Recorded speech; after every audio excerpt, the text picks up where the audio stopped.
തൃശ്ശൂരിൻ്റെ സ്വന്തം സുനിയേട്ടൻ്റെ വീട്ടിലാണ് നമ്മളിപ്പോൾ നിൽക്കുന്നത്. നമ്മൾ ആ വീടിനെ ഒന്ന് പരിചയപ്പെടുത്താം. ഇതാണ് ഫ്രെയിം, മുമ്പിൽ തന്നെ ഇരിപ്പുണ്ട്. രാവിലെ അദ്ദേഹം റെഡിയായി, നമുക്ക് കസേരയൊക്കെ ഇട്ട് റെഡിയായി വന്നിരിപ്പുണ്ട്. ആ വീടൊന്ന് പരിചയപ്പെടുത്തി വരാം. ഇതാണ് സാധാരണ നമ്മൾ ഈ മന്ത്രിമാരുടെ വീടെന്നൊക്കെ പറഞ്ഞ് ഉത്തർപ്രദേശിലൊക്കെ പോകുമ്പോഴേ വലിയ തോക്കൊക്കെ പിടിച്ച് ആൾക്കാർ പുറത്ത് നിൽക്കും. ആദ്യം അവരുടെ പോയി നമ്മൾ റിക്വസ്റ്റ് ചെയ്യണം, ചേട്ടാ ഒന്ന് ഭായി ഉള്ളിലേക്ക് അന്തർ ജാന എന്നൊക്കെ പറയേണ്ടി വരും. പക്ഷേ ഇവിടെ അതൊന്നുമില്ല. തുറന്നു കിടക്കുന്നൊരു സ്ഥലം, മതിലില്ല, വാതിലില്ല, ജനലില്ല, ഓപ്പണാണ്. നമ്മുടെ സുനിയേട്ടൻ. Good morning സുനിയേട്ടാ. ഞാൻ ചെറിയൊരു ബിൽഡപ്പൊക്കെ കൊടുക്കാൻ ശ്രമിച്ചതാ, ഓവറായില്ലല്ലോ. Very good morning. കുതിര ഒരു കുഴപ്പമില്ല. കുതിരപ്പുറത്ത് കയറിയിട്ടുണ്ടോ?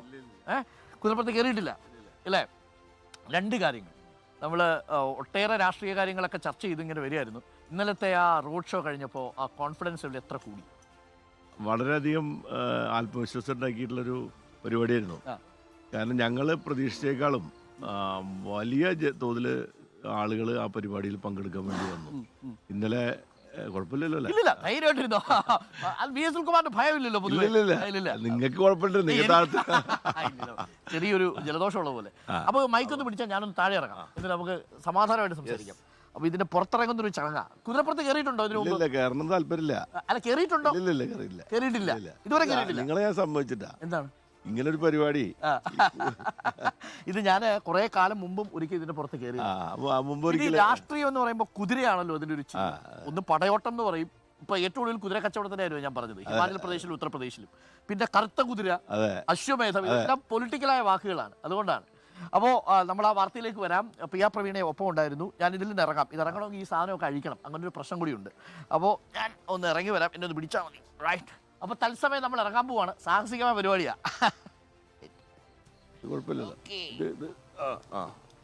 റെഡി? അപ്പോൾ മുകളിൽ നിന്ന് താഴേക്ക് നമ്മൾ ചാടുന്നു. ഓക്കെ. അപ്പോൾ നമുക്കിനി കാര്യങ്ങളിലേക്ക് എത്താം.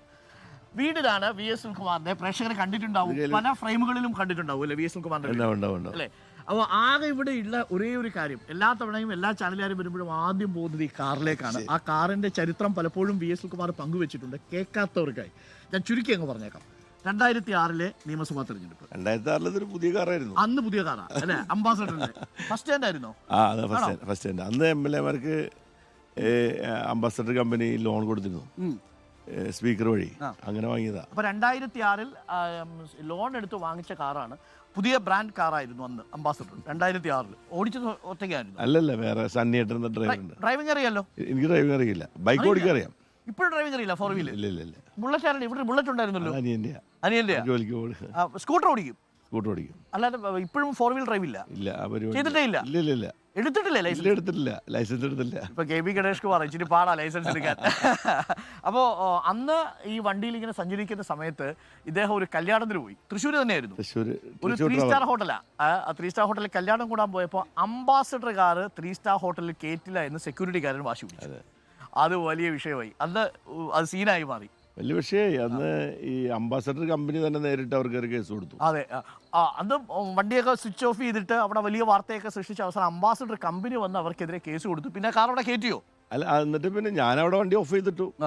പിന്നെ കമ്പനിയുടെ അല്ല മറ്റേ ഹോട്ടലിൻ്റെ ഉടമസ്ഥർ വന്ന് സംസാരിച്ച് ഞാൻ ആ കല്യാണത്തിൽ പങ്കെടുത്തു. പക്ഷെ അതിനുശേഷം ആ ഹോട്ടലിൽ എതിരെ വലിയ പ്രതിഷേധം ഉണ്ടായി ജനങ്ങളുടെ.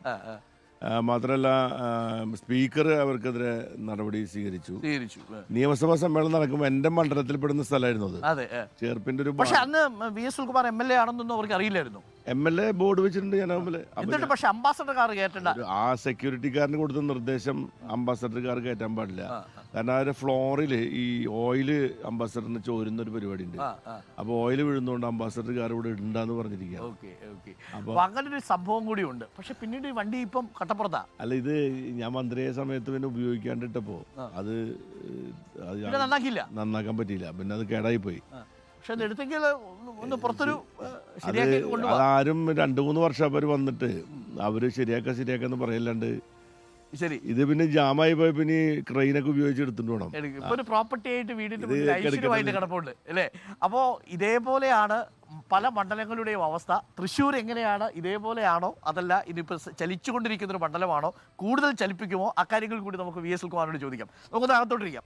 അകത്തോട്ട് എന്ന് പറഞ്ഞാൽ ഈ വീടിൻ്റെ ഒരു പ്രത്യേകത, ഇതിൻ്റെ പൂമുഖം എന്ന് പറഞ്ഞു കഴിഞ്ഞാൽ പുറത്ത് തന്നെയാണ്. നേരെ റോഡിലേക്കൊരു 2 മീറ്റർ കയറി കഴിഞ്ഞാൽ വീട്ടിലേക്ക് കയറാൻ പറ്റും അല്ലേ? ഇതെന്താണ് പുറത്ത് വെച്ചേക്കുന്നത്? ഇതെല്ലാം അല്ല അത് അകത്ത് വയ്ക്കാൻ ഇത്രയും സാധനങ്ങളില്ല. അപ്പോൾ അകത്ത് വയ്ക്കുന്ന സ്ഥലം ഞങ്ങൾ കൂട്ടുകുടുംബം എല്ലാവരും ഒരുമിച്ചുണ്ട്. ഈ വീട്ടിൽ ഇപ്പൊ താമസിക്കുന്ന ആരൊക്കെയാണ്? ഇപ്പൊ എൻ്റെ അനിയൻ,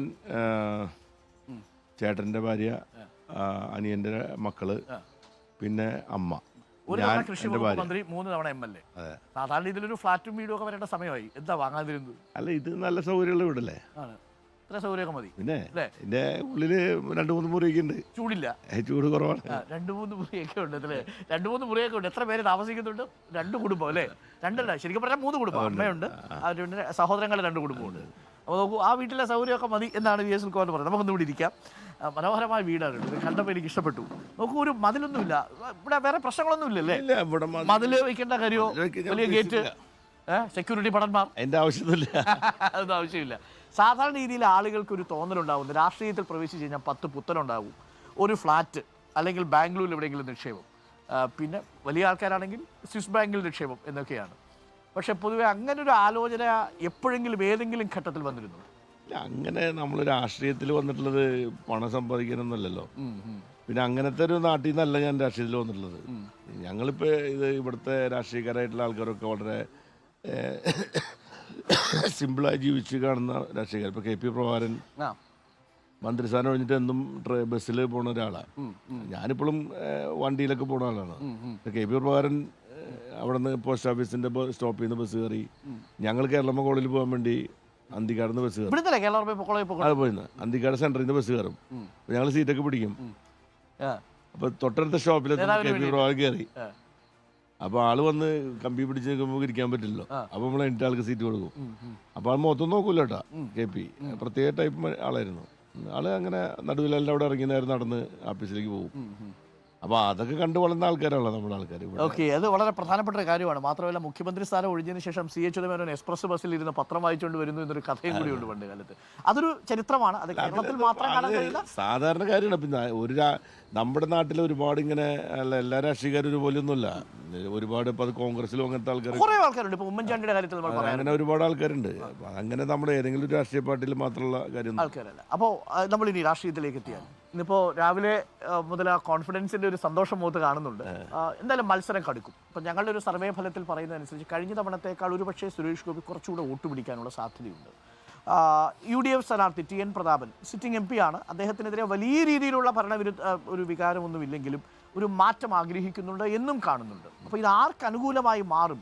മത്സരം യഥാർത്ഥത്തിൽ സുരേഷ് ഗോപിയും VS സുനിൽകുമാറും തമ്മിലാണോ, അതല്ല VS സുനിൽകുമാറും TN പ്രതാപനും തമ്മിലാണോ, അതല്ല ശക്തമായ ത്രികോണമാണോ?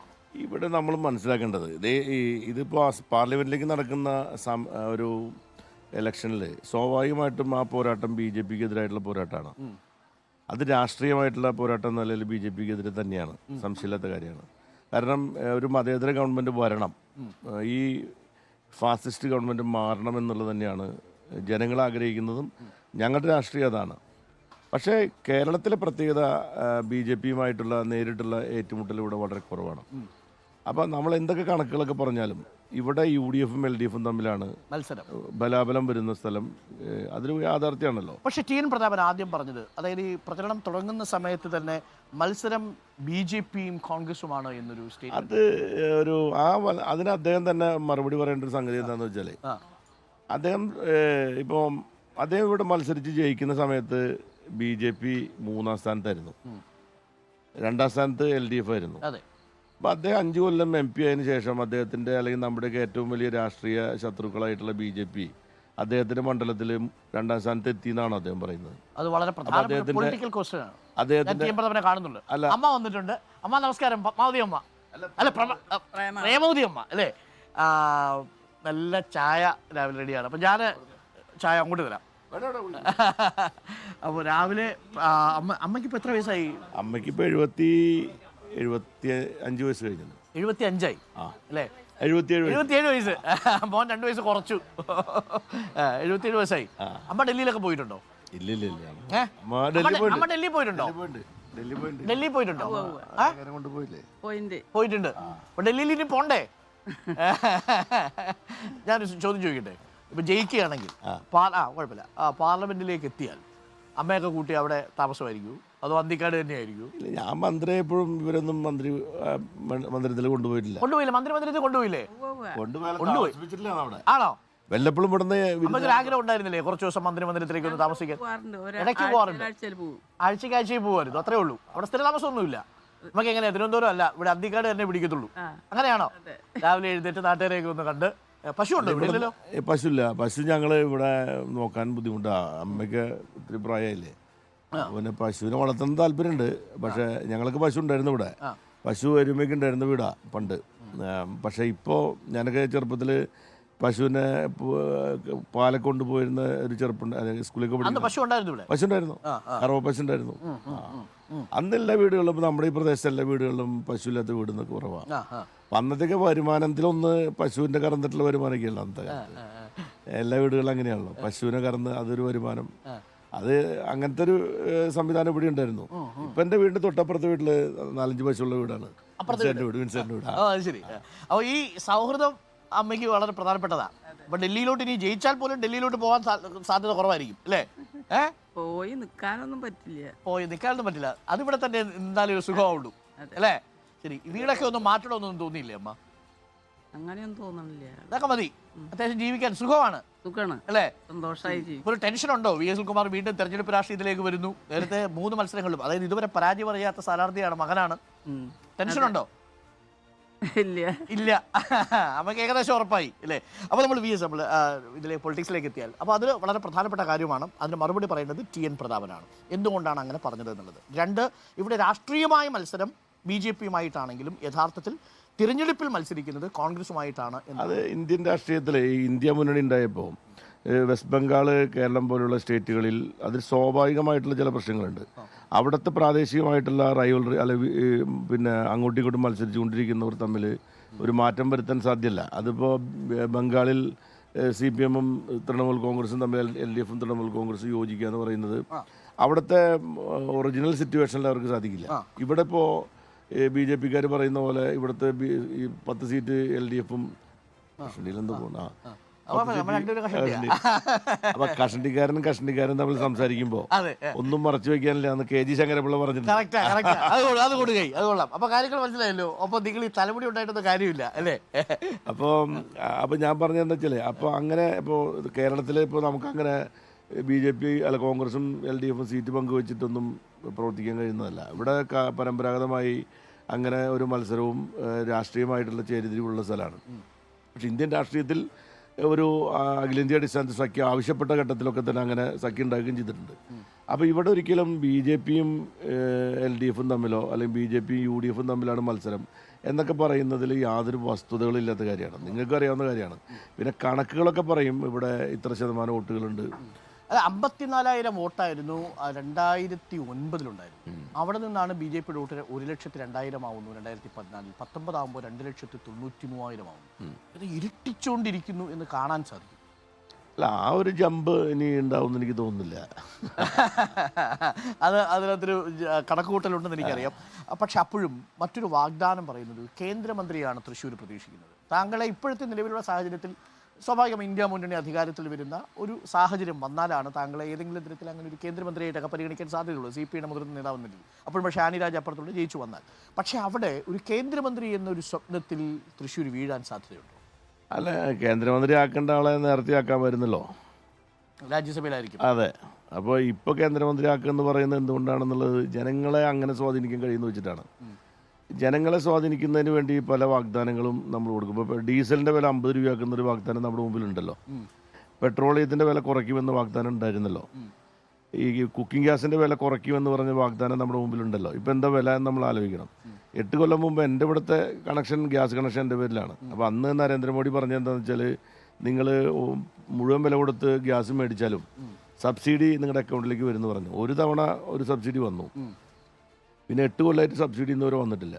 അപ്പോൾ ഇങ്ങനെ പല വാഗ്ദാനങ്ങളും നമുക്ക് ഇലക്ഷൻ വരുന്ന സമയത്തൊക്കെ BJP-യുടെ ഭാഗത്ത് ഉണ്ടാവാറുണ്ട്. അത് അലട്ടുന്നതേ ഇല്ല. അല്ല, അപ്പോൾ അങ്ങനെ ഈ ജനങ്ങൾക്ക് ഈ വാഗ്ദാനം ഗ്യാരണ്ടി എന്നൊക്കെ പറയുമ്പോൾ ആളുകൾക്ക് മനസ്സിലാവുന്ന ഒരു കാര്യമാണ്. അപ്പോൾ ഇത് കൃത്യമായ രാഷ്ട്രീയം നമ്മുടെ നാട്ടിലെ ജനങ്ങൾക്കറിയാം. അപ്പം നമ്മൾ ജനങ്ങളെ നമ്മൾ അണ്ടർ എസ്റ്റിമേറ്റ് ചെയ്യുന്നത് എത്രമാത്രം ശരിയാണെന്ന് അവരും കൂടി ചിന്തിക്കേണ്ട കാര്യമാണ്. വളരെ പ്രധാനപ്പെട്ട. രണ്ടാമത്